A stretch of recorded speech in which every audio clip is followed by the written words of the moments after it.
When it comes to pre-selling investment or pre-selling properties, kapag ipapasok ninyo ito sa financing term, what I usually suggest is dapat makapag-apply na tayo 6 months before po matapos yung down payment term ninyo.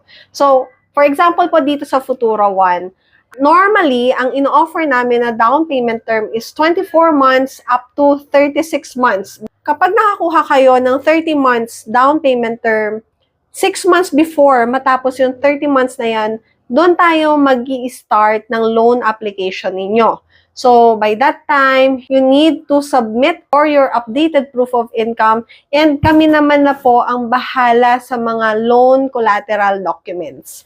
Ang reason po dito sa 6 months before matapos yung down payment term is meron tayong enough time kasi estimated turnover po ng unit is right after your down payment term. So, kung 30 months po yan, on the 31st month, dapat po turnover na po yun.